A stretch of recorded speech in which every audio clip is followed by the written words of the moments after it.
ليظهره على الدين كله ولو كره الكافرون. أشهد أن لا إله إلا الله وحده لا شريك له، وأشهد أن محمدا عبده ورسوله،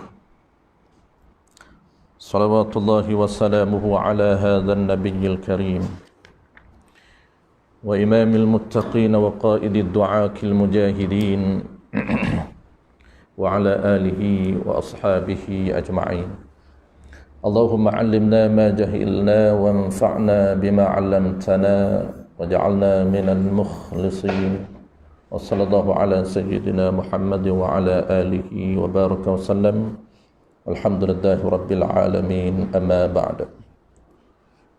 Terlebih dahulu marilah sama-sama kita menyatakan setinggi-tinggi kesyukuran kehadrat Allah Subhanahu wa taala kerana dengan limpah kurniaannya dapat sama-sama kita diberi kesempatan, peluang serta kekuatan oleh Allah Subhanahu wa taala untuk berada dalam majlis ilmu pada malam ini bagi meneruskan rutin mingguan kita, iaitu menyambung kitab kita ini.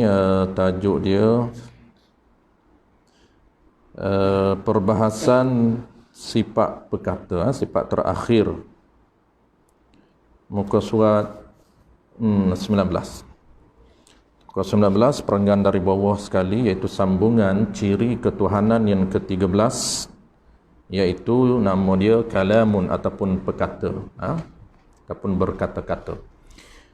Kita sambung malam ni perenggan bawah sekali, maka Allah Ta'ala berkata-kata pada sedia kala. Baik, sebelum tu tuan-tuan, seperti biasa kita akan review terlebih dahulu ataupun recall balik apa yang telah kita sebut 2 minggu lepas. Kita sebut 2 minggu lepas sebagai intro kepada sifat yang terakhir ini, iaitu perbezaan di antara sifat dan lafaz, ataupun kita panggil perbezaan di antara kalam nafsani ataupun disebut sebagai yang keduanya kalam lafzi. Itu asas dia. Jadi kita gambaran awal kita kita sebut kepada tuan-tuan, ini asas untuk memahami sifat kalam Allah Subhanahu wa taala. Kita tidak berhajat untuk mendetailkan ada 2 jenis kalam lagi. Pembahagian kalam ni ada 4. Kalam nafsani ataupun kalam ismi. Yang kedua kalam lafzi. Yang ketiga ada kalam masdari. Yang keempat ada kalam ma hasala bimasdari. Memadai tuan-tuan sebagai asasnya kita faham 2. Ini kerana asasnya berada pada 2 perbincangan kalam ataupun 2 perbincangan sifat Allah Ta'ala yang bernama kalam.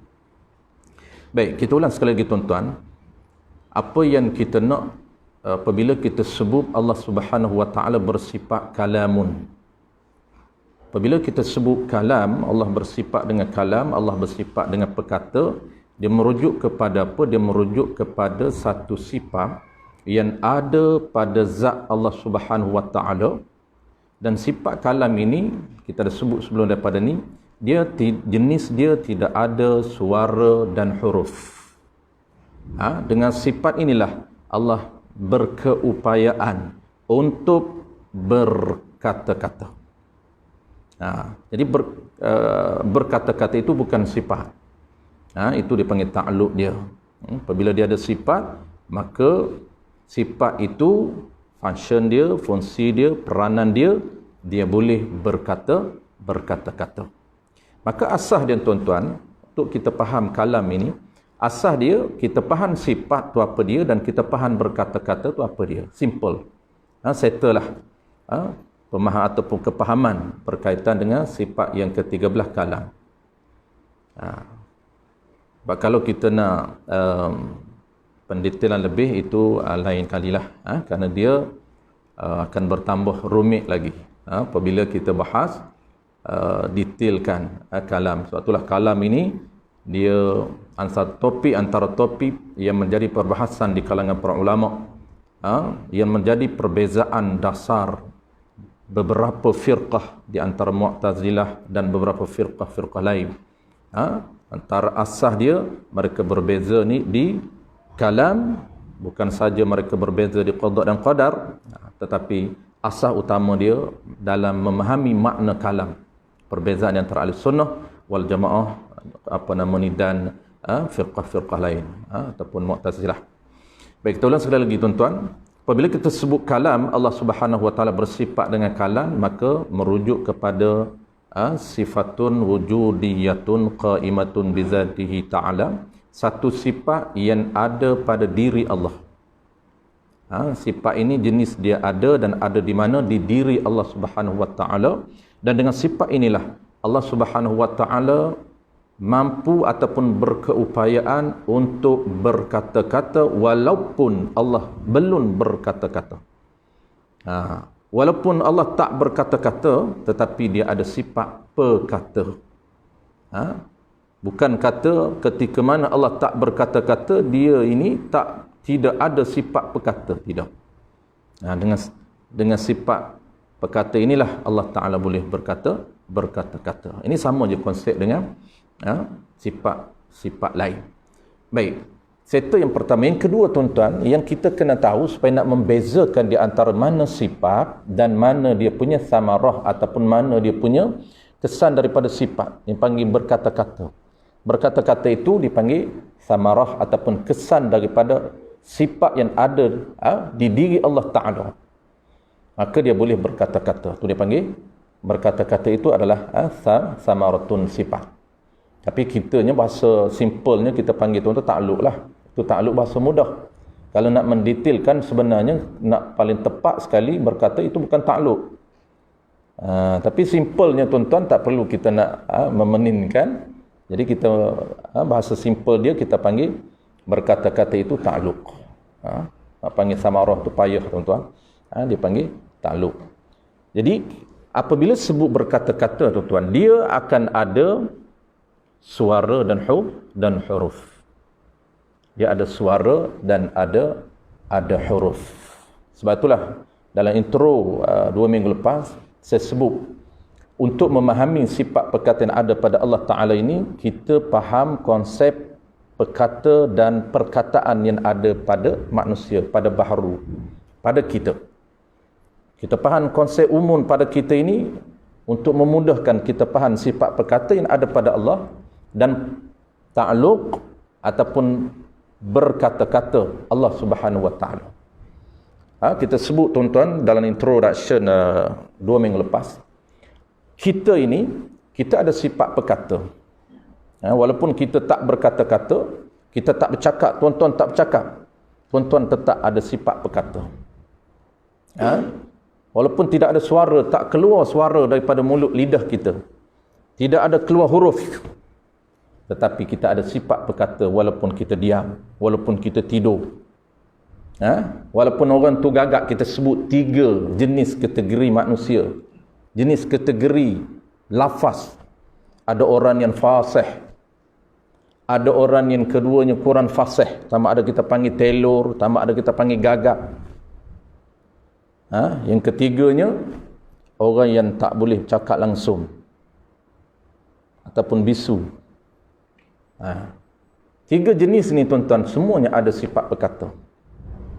Walaupun dia tak fasih berkata-kata, walaupun dia gagak, walaupun dia bisu. Ini nak membeza di antara perkata dengan perkataan. Kalau kita faham sepintah lalu tuan-tuan, orang bisu ini dia tidak ada sifat perkata. Sebab tu dia tak boleh berkata-kata. Sebenarnya kalau kita faham sifat perkata, orang bisu dia ada sifat perkata. Sebab tu dia boleh menulis. Dia bercakap saja tak boleh, tapi menulis dia boleh. Kalau dia belajar tuan-tuan, cara bahasa dia belajar, maka dia boleh menulis. Cuma dia bercakap tak keluar huruf. Bercakap huruf tu huruf dia lah, keluar huruf dia, bahasa dia.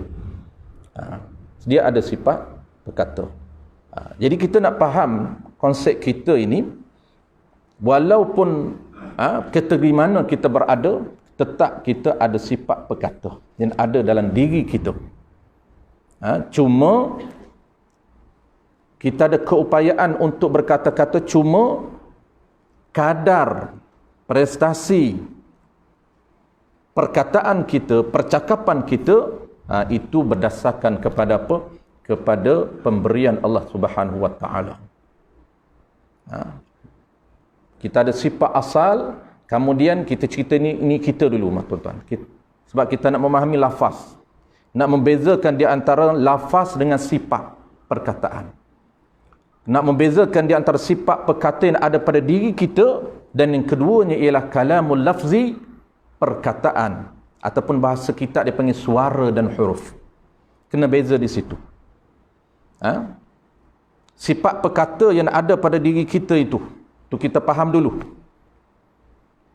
supaya nak bezakan suara dan huruf itu lain, sifat perkata yang ada dalam diri kita lain, dua benda yang berbeza. Walaupun dia tak fasih, walaupun dia gagap, walaupun dia ini telur, tapi dia ada sifat perkata. Cuma kenapa dia telur, kenapa dia gagap? Cuma alat. Kita dah sebut dulu, tuan-tuan, dalam kuliah sebelum ni, kita ni manusia ini Allah Ta'ala beri beberapa tools, beberapa alat untuk memantapkan dan cantiknya, fusahahnya bahasa dia, perkataan dia. Dia kena combine beberapa alat. Dia ada kotak ataupun peti suara. Alat yang kedua, lidah. Allah Ta'ala beri lidah. Kalau lidah ada, kotak peti suara tidak ada, tak boleh cakap. Dan yang ketiganya, ini orang panggil apa? Ini luaran. Apa dia? Kemahiran. Kemahiran, dia kena asah kemahiran untuk apa dia? Untuk kontrol perkataan dia. Kemahiran bertutur. Lidah dia. Lembut fusahah ini memerlukan kepada kemahiran kontrol suara dia dan dengan kefasihan lidah dia. Ini alat luaran. Sebab tu, tuan-tuan, bahasa kita tak sama. Ada orang fusahah, cakap dia cantik, dengar pun sedap. Kalau dia baca Quran, ciri-ciri huruf dia boleh buat cantik. Tuan-tuan bacalah, cantik. Kalau saya ni dia tak berapa cantik sebab alat lidah ke saya ni dia keras sikit. Dia keras sikit. Sebab tu kalau korang nak jadi imam, tuan-tuan kena jadi imam lagi. Sebab alatan saya ni dia tak berapa nak orang panggil bermutu sangat. Lidah, sarah lidah dia keras sikit. Kalau lembut, tuan-tuan, kita sebutan huruf dia itu, apapun huruf Arab, cantik kita dengar. Sebab dia apa? Dia boleh menunaikan huruf, ciri-ciri huruf dengan baik. Apabila dia combine semua, tuan-tuan, integrated. Dia combine ke semua tadi dengan alat yang cantik, keupayaan, kemahiran yang ada dia untuk kontrol suara dia dan lidah dia, menghasilkan lafaz, kalam, pertuturan, suara dan huruf yang cantik. Itu apa dia? Adakah sifat perkata? Bukan, itu lafaz. Itu dipanggil kalamul lafzi. Perkataan yang ada suara, ada huruf, maka statusnya adalah baharu, bukan qadim. Itu bukan sifat perkata yang kita nak bahas. Tapi kenapa kita sebut? Untuk membezakan di antara mana sifat perkata yang kita cuba nak faham, yang ada pada Allah Ta'ala. Konsepnya kita faham sifat perkata yang ada pada kita. Walaupun kita telur, jangan kata kita tak cantik, sifat perkata tak ada. Ada. Cuma alatan kita dan kemahiran kita sahaja yang membezakan pertuturan ataupun lafaz kita dengan orang lain itu cantik ataupun tidak. Yang kita nak, target kita nak faham sifat perkata. Inilah, tuan, apabila kita sebut kalamun, Allah bersifat dengan kalam, maka sifat perkata itulah yang ada pada Allah. walaupun Allah Ta'ala itu tidak berkata-kata, tetapi dia ada sifat berkata. Di mana? Yang ada di diri dia. Dia tidak ada alat, bukan duduk di lidah. Lafaz ni tuan-tuan, kalam lafzi ni, dia bukan lafzi ni tuan-tuan bertutur, dia mengeluarkan suara. Suara itu bukan berada di lidah. Suara yang tuan-tuan dengar ni tuan-tuan, itu pantulan lafaz huruf yang tuan-tuan dengar. Apabila saya sebut satu huruf demi satu huruf, dia keluar, tuan-tuan sampai ke telinga tuan-tuan, dia keluar daripada mana? Inilah yang dipanggil suara dan huruf. Lafaz ini tuan-tuan, sifat dia ada suara dan ada huruf yang boleh dieja, yang boleh ditulis. Itulah dia panggil lafaz, perkataan. Maka perkataan ni tuan-tuan, dia mempunyai ciri-ciri suara dan huruf yang kita panggil, bahasanya kita panggil perkataan ataupun lafaz. Dia merupakan sifat kepada udara. Suara ni tuan-tuan, dia merupakan sifat kepada udara. Suara. Lepas tu kita boleh dengar. Dengar daripada apa? Dia ledakan. Huruf ni tuan-tuan, huruf. Ini apa nama ni? Makna huruf. Huruf ini dia simbol. Suara yang mengandungi simbol atau huruf. Suara, kalau suara saja tuan-tuan tidak mengandungi simbol-simbol tertentu, kita tak panggil huruf. Tak boleh panggil huruf. Suara ketukan, suara kipas, tidak mengandungi simbol-simbol tertentu untuk boleh kita tulis, untuk kita eja. Itu suara.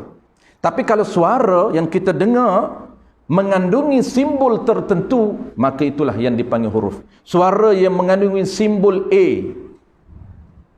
keluar daripada mulut saya, contohlah, keluar daripada mulut, dibawa ledakan, itu dia panggil huruf.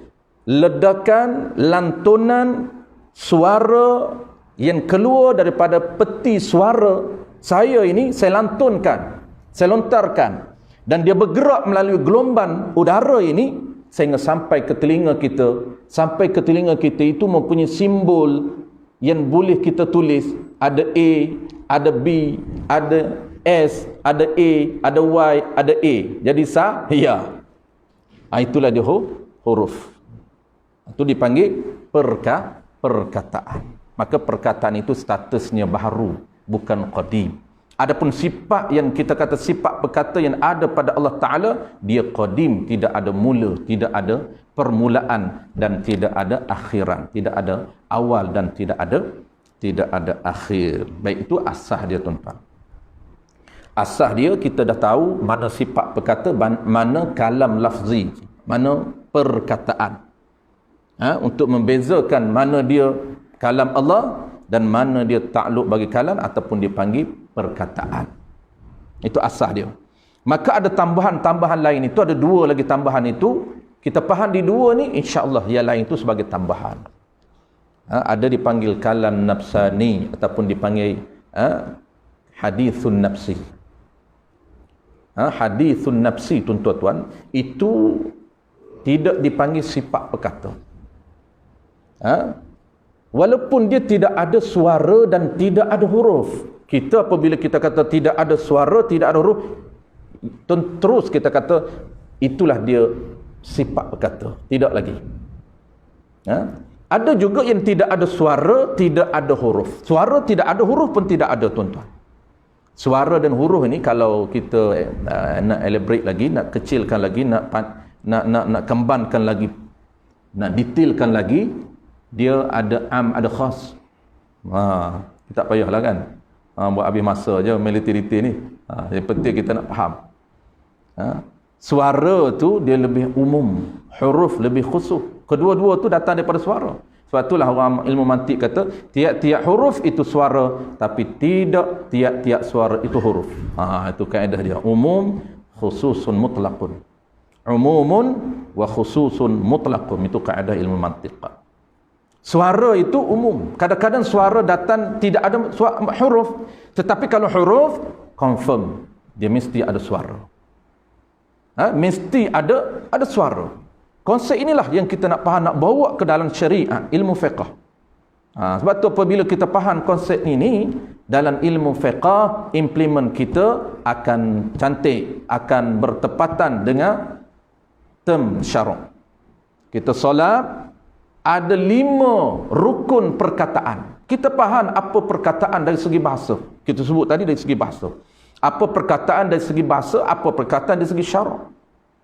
Kalau ada suara tetapi tidak ada huruf, maka tidak dianggap perkataan. Dari segi syaraknya. Kita baca Fatihah, kita baca, tetapi tidak mengeluarkan huruf yang tepat yang boleh dieja. Telinga kita tak dengar. Hanya telinga kita dengar susik-susik saja, bisikan. Bismillahirrahmanirrahim. Keluar dia ini tak menepati ciri-ciri telinga kita dengar. Bukan telinga orang lain. Kalau telinga orang lain tu dia panggil jahar. Sir ni telinga kita saja dengar. Dengar apa dia? Dengar setiap lantunan suara yang mengandungi huruf menepati ciri-ciri yang dikehendaki. Kalau hurufnya ciri-ciri macam mana kita kena tunaikan hak dia, kita boleh dengar huruf dha-nya macam tu, huruf qaf-nya macam tu. Kita tak sebut huruf kaf, kita sebut huruf qaf. Siapa yang menjadi penilai? Telinga kita menjadi penilai. Kalaulah telinga kita kata aku sebut tadi huruf qaf, tak jadi kaf, Allahu aqq, dia tak jadi ak, maka dia kena repeat, kena ulang balik. Telinga dia yang mendengar. Ini kenapa syariat menetapkan telinga mesti didengar. Salah satu daripada syarat rukun qauli 5 dalam salat. Dia sama asah dia tuan-tuan. Sebab tu ketepahan makna perkataan. Makna perkataan yang ada suara, ada huruf. Huruf tu apa dia? Huruf itu suara yang mempunyai simbol tertentu. Kalau simbol itu A bahasa kitanya, maka kita panggil huruf A. Kalau simbol itu alif, kita panggil alif. Jadi alif, ba, ta ni tuan-tuan, dia simbol saja. Simbol huruf. Dia berasal daripada suara. Dan suara itu sifat apa dia? Suara itu sifat udara. Udara dia mengeluarkan suara itu. Baik, yang ketiga tadi saya sebut tadi sebagai tambahan. Apabila kita tahu asah ni dua ni tuan-tuan, asah yang kita nak membezakan di antara perkata dengan perkataan, sifat perkata dengan perkataan, maka yang tambahan yang kita kena tahu apa dia? Satu tambahan. Iaitu dia panggil nafsani ataupun dia panggil kalam, dia panggil hadithun nafsi. Hadithun nafsi ni tuan-tuan, dia tidak ada suara, tidak ada huruf. Cuma kenapa kita sebut? Kita nak supaya kita tahu bahawa bukan makna tiap-tiap tidak ada suara, tak ada huruf, confirm dia itu perkata. Tidak, dia bukan sifat perkata. Mana dia tuan-tuan hadithun nafsi? Hadithun nafsi ni di dalam fiqh kita belajar niat. Tempat niat tu kan dia ada ulama bahas lafaz niat. Apa dia niat? Apa dia lafaz niat? Apa dia hadithun nafsi? Dan keempat ulama bezakan 4 benda pada niat itu, iaitu azmun azam. Membezakan dengan niat, membezakan dengan azam, beza dengan lafaz, beza dengan hadithun nafsi. Ini dalam fiqh ada 4 benda. Ini subtopik kepada niat. Nak bagi faham niat tu apa dia, yang kata aku semayan insya 4 rakaat, apa dia niat itu, ulama bahas bawa 3 subtopik. Baru kita faham niat tu apa dia. Jangan keliru di antara niat. Jangan keliru di antara azam. Azmun, azam. Orang Melayu panggil azam juga, cita-cita. Jangan keliru dengan lafzi. Lafaz. Usalli farda itu lafaz, bukan niat. Niat wajib, lafaz itu sunat. Dan satu lagi tuan-tuan, apa dia? Hadithun nafsi. Ini persamaan dengan yang kita nak sebut. Apa dia hadithun nafsi? Bahasa kita dipanggil hadithun nafsi ini perkataan hati, percakapan hati, bisikan hati. Itu dia panggil hadithun nafsi. Dia panggil gambaran perkataan yang ada dalam hati kita. Hadithun nafsi ini gambaran perkataan yang ada dalam hati kita. Kita sedang menyusun perkataan, hati kita menyusun perkataan. Hati kita duk prepare. Apa dia? Sahaja aku sembahyang fardu insya 4 rakaat kerana Allah Ta'ala. Dia ucap ataupun tidak? Tidak. Dia tak ucap pun. Kalau dia ucap, nama dia perkataan. Nama dia lafaz. Tuan-tuan get ready, bersedia nak solat, berdiri atas, berdiri di belakang makmum, di belakang imam. Ketika berdiri, usalli. Usalli fardah. Usalli itu tuan-tuan, itu gambar, usalli itu lafaz. Daripada mana kita ambil lafaz itu? Daripada hadithun nafsi. Gambaran yang kita susun dan hati kita, dalam minda kita. Kita sedang menyusun perkataan, patah demi perkataan, patah demi patah perkataan, sehingga kita susun jadi cantik. Tapi susunan itu berada di mana? Berada di dalam minda kita dan hati kita. Sehingga kita lontarkan, kita ucap, maka ucapan itu nama perkataan, yang ada di dalam hati kita itu nama hadithun nafsi. Walaupun dalam hati kita ni tuan-tuan, perkataan hati kita, dia tidak ada suara juga. Suara pun tidak ada, perkataan pun tidak ada. Kerana duduk dalam. Itu dipanggil, bukan perkata tuan-tuan, itu hadithun nafsi. Biasanya sebelum bercakap kita susun dulu. Walaupun spontan. Walaupun dah cakapan kita ini spontan, tetapi dia menyusun tuan-tuan fail dalam minda kita. Minda kita ni seolah-olah dia ada fail. Sebab tu malam kita tidur, dia akan susun balik fail-fail kita. Sebab itulah pagi besoknya keupayaan minda kita, dia ada 3 fungsi utama minda. Fungsi yang ketiga tuan-tuan, dia panggil recall. Mengingat balik apa yang disimpan, apa yang kita simpan dalam minda, kita nak recall balik. Itu salah satu fungsi minda. Maka nak recall balik ni, cepat ataupun tidak, cepat itu dipanggil ketangkasan mengingat balik. Ini kemahiran tuan-tuan. Kemahiran mengingat balik ini kemahiran, mesti dilatih. Kalau pelajar-pelajar kita tuan-tuan, mesti kita, ini dia skill yang kita mesti asuh, kita mesti latih dia. Cepat, spontan. Macam kita cikgu-cikgu matematik duk kira lah, 2 + 2 dia nak spontan cepat. Kalau 2 + 2 2 saat 5 saat baru boleh. Tu ketangkasan untuk apa dia? Untuk dia mengingat balik. Kalau benda yang dia ingat. Maka ini antara fungsi minda. Jadi kemahiran kita, penyusunan maklumat yang ada dalam minda kita, kita susun dulu, walaupun tangkas, walaupun cepat, spontan kita boleh bertutur, tetap kita akan menyusun perkataan. Maka susunan perkataan itulah dipanggil hadithun nafsi. Ataupun dipanggil nafsani. Dalam kitab tua tuan-tuan, nafsani dia kata cadan nak cakap. Prepare dulu sebelum cakap. Itu nak dululah dipanggil hadithun nafsi. Tuan-tuan temu dalam kitab-kitab Jawi, dia akan bahagikan kalam ini pada 4. Ada kalam nafsani. Yang ketiga yang kita sebut hadithun nafsi ni. Apa dia? Kata para ulama kita dulu-dulu dalam kitab lama, dia kata cadan nak cakap. Prepare. Susun dulu sebelum kita bercakap. Maka itu bukan perkata. Bukan sifat perkata yang kita nak bincang. Baik, settle tuan-tuan.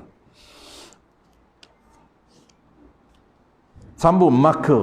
Jadi kita nak 3 kelas, kita dah bajet dah. 3 kelas untuk settle kalam. Habis settle kalam tuan-tuan, maka kita pun masuk gear 5, express kitab kita ni. Sebab topik lain dia trust, sistem kepercayaan. Kita selalu sebut dia ada 6 trust. Yang 2 trust utama ini saja yang diberi perhatian dan fokus oleh para ulama. Hal lain dia mudah. Ada 4 lagi tu dia mudah.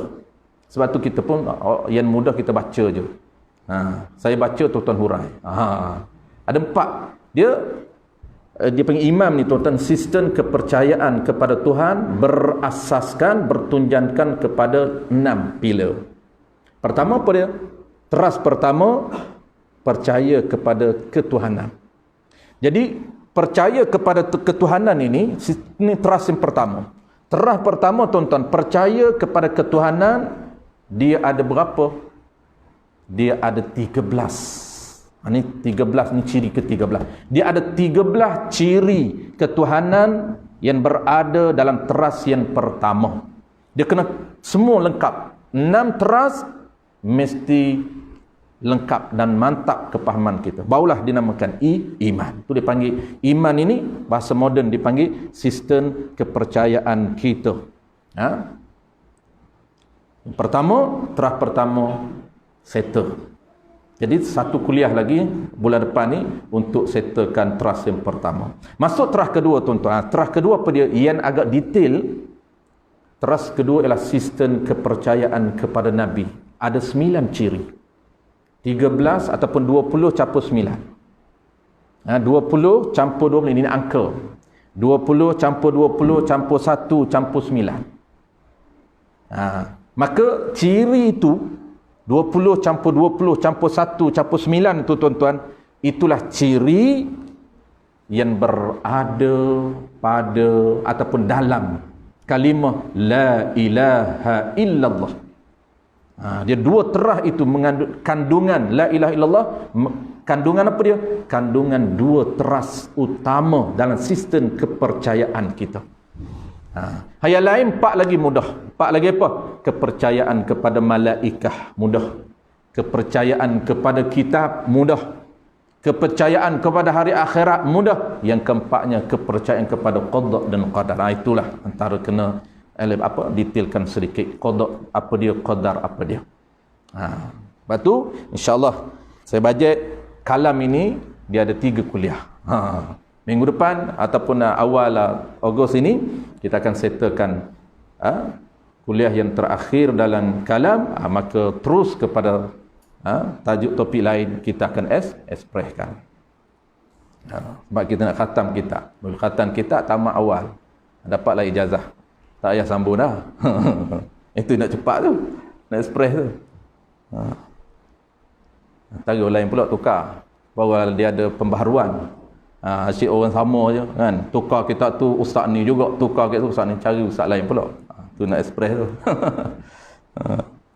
Saya ingat lepas PKP ni, saya sebelum PKP penuh kan. Jadi kelas setiap malam penuh. Ada permintaan lepas insya'. Jadi saya pun rancang, jadi ambil PKP ni, ada kelas yang kita boleh cancel kan. Alasan PKP. Tapi tak berjaya juga pun. Ada juga masjid kata tak boleh ustaz, kena datang habiskan dulu kitab. Tak berjaya juga guna strategi PKP. Jadi kata oleh kerana PKP ni lama sangat, kita cancel lah kelas. Jadi kena nak buat pun tak tahu bila lagi PKP ni. Itu alasan lah. Kita tak tuan-tuan ni tak apalah, dekat saya dekat. Ni strategi tu kita guna hak jauh-jauh pun. Jauh-jauh. Macam tuan-tuan saya dekat aja 10 minit dengan rumah saya. Baik, settle tuan-tuan, itu asas untuk kita faham kalam. Sebab tu kita ulang balik hari ni untuk memahami. Dia baca ni mudah saja ya, baca ni mudah sebab dia bagi dah makna. Baik, settle. Ada yang topik yang kedua ni penutup bulan depan. Topik yang kedua, kita dah faham sifat perkata, kemudian operasi ataupun dia panggil job dia ada tugas dia. Setiap sifat perkata Allah Ta'ala dia ada bidang tugas dia ada tugas. Apa tugas qudrah? Apa bidang tugas penglihat? Apa bidang tugas pendengar? Bukan semua benda dia dengar. Bukan semua benda Allah Ta'ala lihat. Ini kena tahu bidang tugas dia. Apabila bukan bidang tugas dia, kita tak boleh kata dia lemah. Tak boleh. Ini topik yang kedua selalu. Sama dengan konsep sifat lain. Baik, itu kita akan sambung bulan depan. Cuma kita baca dulu. Baik, hari ini tuan-tuan, kesimpulan ini kita akan baca sekali lagi atas tu. Qala al-musannif rahimahullahu ta'ala. Tengok balik dia punya tu, sebelum kita sambung di bawah maka tu dia punya tugas dia. Allah Ta'ala bersifat dengan 13 sifat. Mana dia? Arti kalam itu berkata-kata. Berkata ni tuan-tuan makna berkata, bukan lafaz ya. Berkata. Yang berdiri, perkata ni di mana? Yang berdiri pada zat Allah Ta'ala. Yang berdiri, yang ada dia, sifat perkata ni yang ada di mana? Di diri Allah. Dia berada di diri Allah Ta'ala, yang dengan sifat perkata ini Allah berkata-kata. Dengan sifat perkata ini Allah boleh berkata-kata. Maknanya tuan-tuan, berkata-kata itu bukan sifat dia. Dengan sifat perkata itu Allah boleh berkata-kata. Bila dia berkata-kata ini, adakah sifat perkata ini hari ini baru ada? Tidak. Apabila dia bercakap, apabila kita contoh, kita bercakap, baru kita tahu, dia baru ada sifat perkata. Tidak. Kita ni ada sifat perkata dah lama dah, walaupun hari ini baru bercakap. Kita tak berkata ni, tak bercakap ni 2-3 hari, tak bercakap. Pantan, tak bercakap 2-3 hari. Adakah sifat perkata tak ada? Allah tarik dah. Kerana dia tak nak bercakap saja. Tak nak bercakap. Allah Ta'ala berkata-kata ni bila? Sedia kala. Sedia kala, tidak ada mula. Ni qadim lah kita panggil. Sedia kala ni, dia ada 3 istilah. Sedia kala, qadim, azali. Itu vocab bagi apa nama ni, merujuk pada sifat. Allah Ta'ala semua apa nama ni status diri dia qadim. Status sifat dia qadim. Status itu qadim dan baru itu status dia. Diri dia qadim. Apa makna qadim? Tidak ada permulaan bagi ada diri dia. Itu dipanggil sifat dia. Zat dia qadim, sifat dia juga qadim. Sifat dia. Kan kita dah bahas ciri dia ni, ciri dia juga qadim, bukan baru. Bukan baru ada. Tak, qadim ni makna tidak ada mula bagi adanya diri dia. Dan tidak ada mula bagi adanya zat yang berada di diri dia. Sifat yang berada di diri dia. Sifat perkata ni tuan-tuan, yang ada di diri Allah. Bila mula ada sifat perkata di diri Allah? Tidak ada mula bagi adanya sifat perkata yang berada di diri Allah Subhanahu wa ta'ala. Dua-dua status dia qadim. Diri Allah Ta'ala qadim, tidak ada mula bagi ada diri dia, dan sifat perkata berada di diri dia juga qadim, tidak ada mula bagi adanya sifat perkata. Tak boleh tanya bila Allah ni ada sifat perkata yang boleh bercakap ni.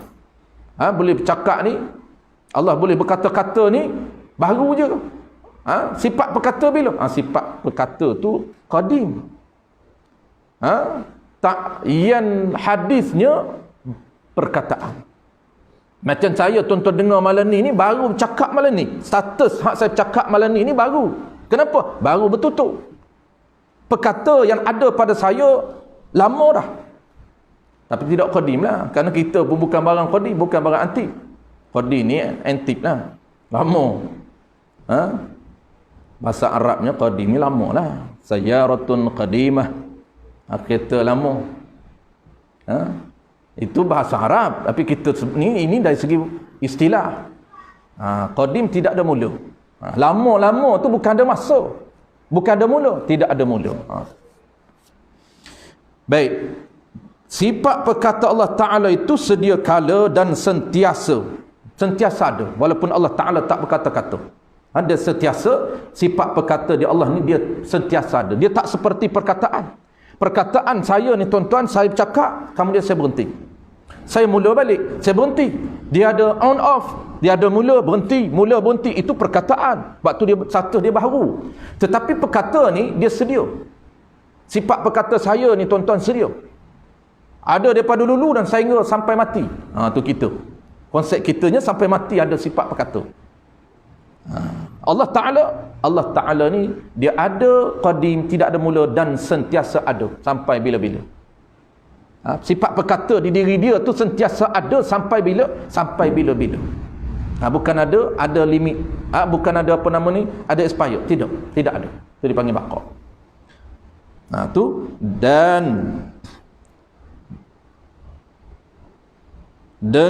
dan tiada, dan sentiasa tu lagi pula tiada dengan huruf. Jadi sifat perkata Allah Ta'ala ini tiada jenis huruf suara. Kalau huruf, kalau suara statusnya baru.